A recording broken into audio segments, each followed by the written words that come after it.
Saint-Maur au Challenge International, épreuve de fleuret féminin de Coupe du Monde, avec l'Italienne Alice Volpi face à Lee Kiefer, l'Américaine. Alice Volpi, numéro 3 mondial. Lee Kiefer, championne olympique en titre et numéro 2 mondial. Donc avec moi pour commenter, j'ai oublié. Je t'ai oublié, désolé, je t'ai trop vu aujourd'hui. Non, avec moi pour commenter cette finale, Cédric Nkene. Bonjour à tous, ce sera le dernier bonjour de la journée. Une finale qui va être, je pense, de haut vol parce qu'on a deux tireuses qui ont été impressionnantes quand même sur cette journée. Avec quelques difficultés, on l'a dit tout à l'heure pour Lee Kiefer, sur des deux gauchères qui ont posé pas mal de problèmes à l'américaine. Alice Volpi, elle, qui a quand même survolé sa compétition, je pense qu'on peut le dire. Elle a eu, faut le rappeler aussi, pas mal d'italiennes. C'est vrai. Donc elle était un peu comme sur un circuit. Mais au-delà de ça, non, c'était vraiment une grosse journée de Volpi aujourd'hui. À voir sur cette finale comment ça va se passer. Un partout pour le moment entre les deux tireuses. Un peu comme tout à l'heure, Kiefer qui accepte de reculer. Alors sur Dubrovic ça fonctionnait pas mal parce qu'elle était peut-être un peu moins mobile que Volpi. En tout cas peut-être un peu moins précise dans sa gestuelle de déplacement. La Volpi pour le moment qui arrive à attaquer. D'ailleurs là on voit qu'elle a vite changé de stratégie Kiefer sur cette touche qui est tout de suite partie vers l'avant.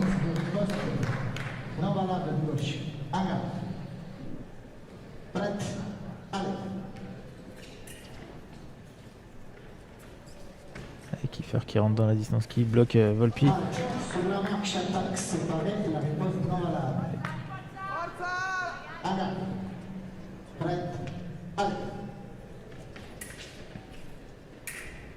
La prise de fer de Kiefer qui n'y va pas forcément.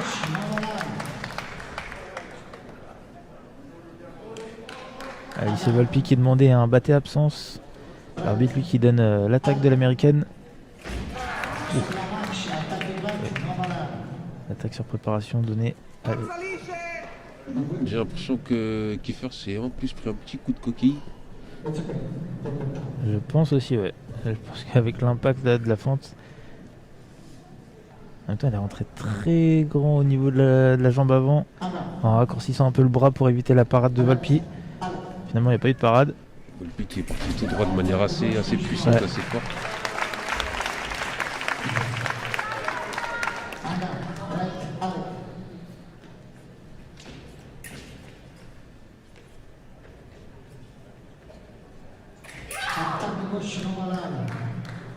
Attaque donnée à Kiefer. Pas de touche. Volpi qui déclenche une fausse attaque. Kiefer qui repart pas immédiatement. Voilà la parade riposte. C'était très statique cette action. Très... assez bizarre, mais bizarrement bien fait, je dirais. Bizarrement bien fait aussi, ouais. Allez, la remise d'attaque là pour Volpi qui enchaîne un peu. Pour prendre 2 touches d'avance.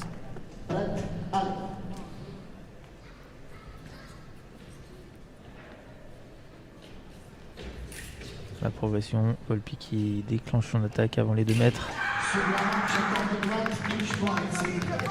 Alors là, l'arbitre Kiefer avait la priorité, l'arbitre a décidé qu'elle n'a rien fait et du coup a redonné la priorité à Volpi qui marque le point. Et qui mène maintenant de 3 touches. C'est ça qu'on veut voir, nous on veut voir du fouet, Volpi qui s'est raté sur le fouet, mais c'est ça qu'on veut voir, du spectacle. L'escrime champagne. Tout à l'heure on a eu des touches dans tous les sens, ça va. En plus là on a 2 tireuses qui maîtrisent assez bien le fouet, qui n'ont pas peur de l'utiliser. Ça promet un match assez beau à regarder.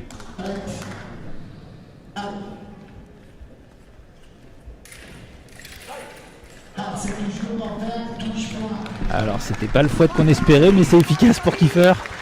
Cette parade riposte bloquée, bien écrasée là pour pas que Volpi puisse mettre sa remise. Et la riposte est efficace. 5-3.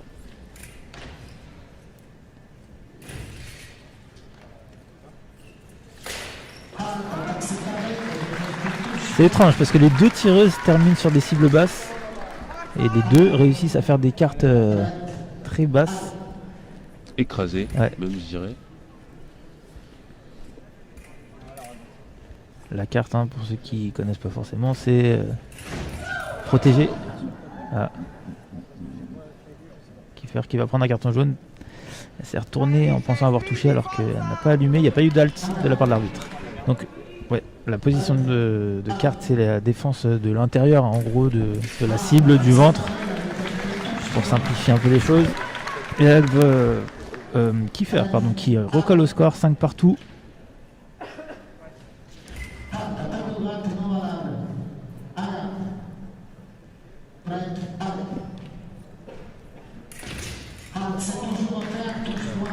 L'attaque offerte de Volpi. Un peu moins d'effort qu'au début du match. On va un petit peu moins dans ces 2 mètres.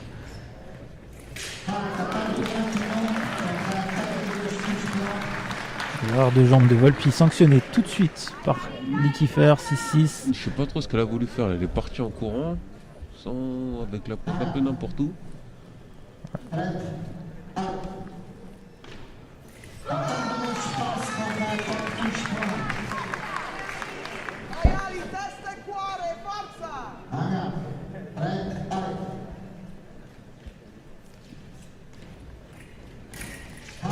Toujours cette attaque qui termine en cible basse.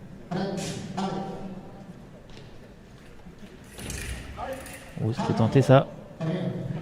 Remise en prime, ça ne touche pas, pas de touche. Il reste 29 secondes dans cette première reprise.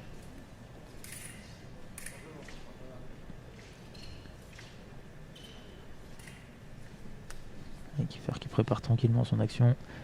Elle enlève un peu le fer. Volpi qui décide d'attaquer sur justement cette position main très retirée. C'est un peu bizarre comme décision. Elle était statique, elle subissait un peu et d'un coup décidé. Bon, ça n'a pas payé pour le coup. 7-7, 18 secondes. Belle attaque là. Bien poussé. Avec un beau passage de pointe. Le pic qui reprend l'avantage.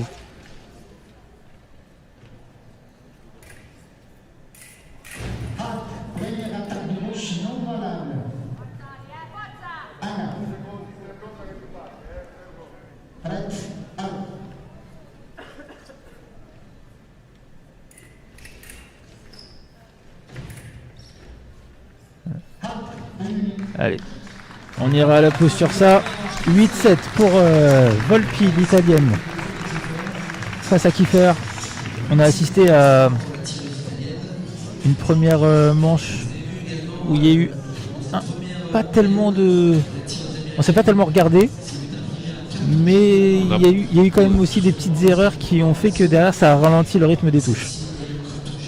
On a pu voir voilà, les actions qui terminaient souvent sur des cibles basses. Les deux tireuses qui l'ont compris et qui sont venus chercher des parades en carte écrasée un petit peu. On n'a pas encore eu le champagne, le bouchon n'a pas encore sauté. On a eu quelques petites tentatives quand même. On a eu des petites tentatives. 2-3 petits feux tentés à droite à gauche. Ça n'a pas encore allumé.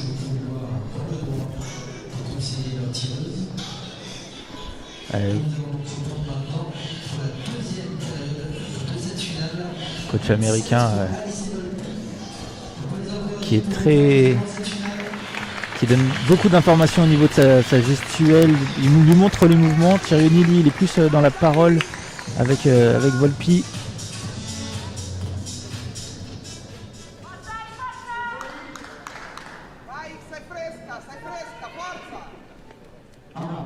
Et on entame cette deuxième reprise en faveur de l'italienne 8-7.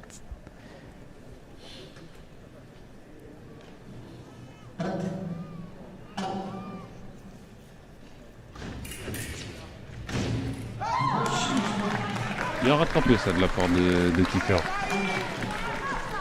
Volpi qui n'a pas tellement fait d'efforts quand même sur cette défensive. Après envoyer la parade, elle est tout de suite passée à la contre-attaque.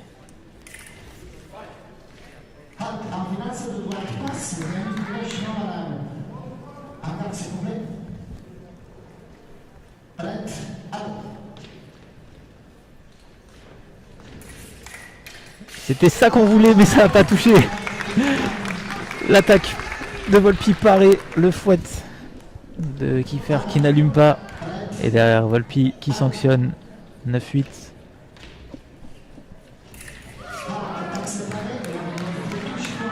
Et l'attaque de l'italienne parée par Kiefer. 9 partout. Oui. Et elle s'est encore pris un coup de coquille, je crois, dans le masque.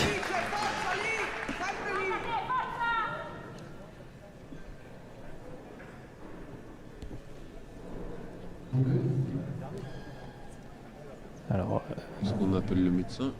Si je me trompe pas, dans le règlement coup de coquille dans le masque, c'est carton rouge.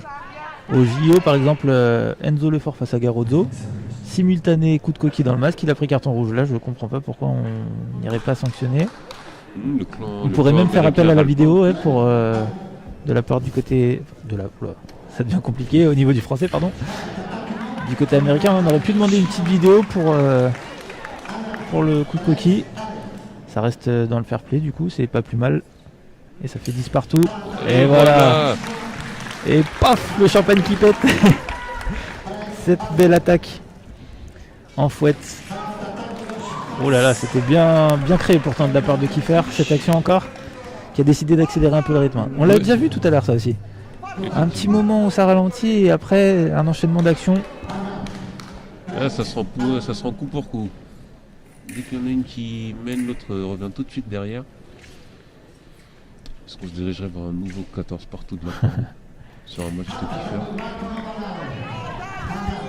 Alors il y a un proverbe qui dit jamais 203. Est-ce que réussirait potentiellement à... On ne sait pas.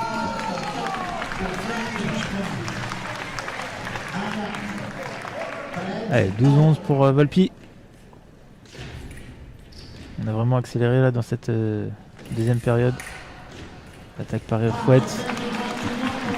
Tentative d'attaque en prime. Et la contre-attaque placée par Kiefer. 12-12. Volpi qui n'arrive pas à la rentrée aujourd'hui sur Kiefer cette prime. Et l'attaque qui tombe dans le vide. Kiefer qui repart pas vraiment. Ouh là là là là, c'était bien fait ça.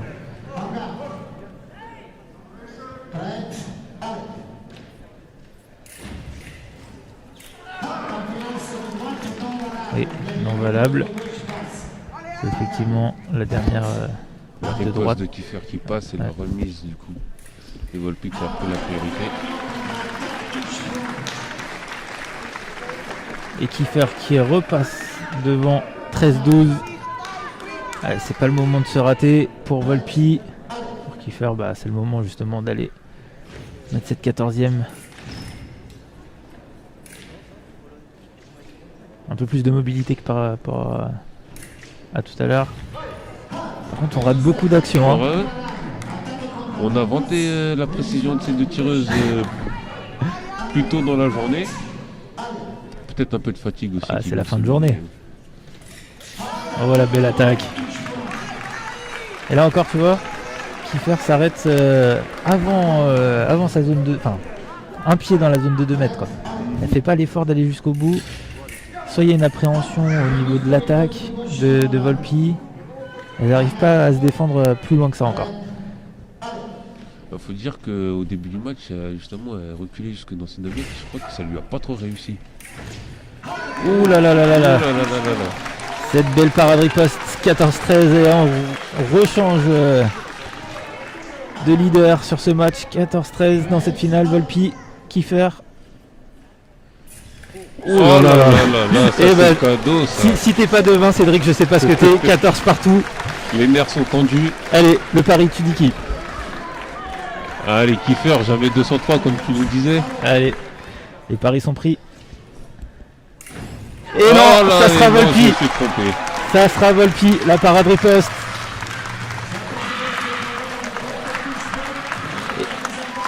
Et Volpi qui remporte ce challenge international de Saint-Maur. Bon, c'est pas très Covid, mais c'est pas grave. C'est pas grave, c'est le sport. Il faut se lâcher un petit peu. Et l'italienne donc, vainqueur de ce challenge international épreuve de Coupe du Monde de fleuret féminin. Avec en numéro 2 Lee Kiefer. Et pour compléter ce podium, Jacqueline Dubrovic et Francesca Palumbo, l'italienne,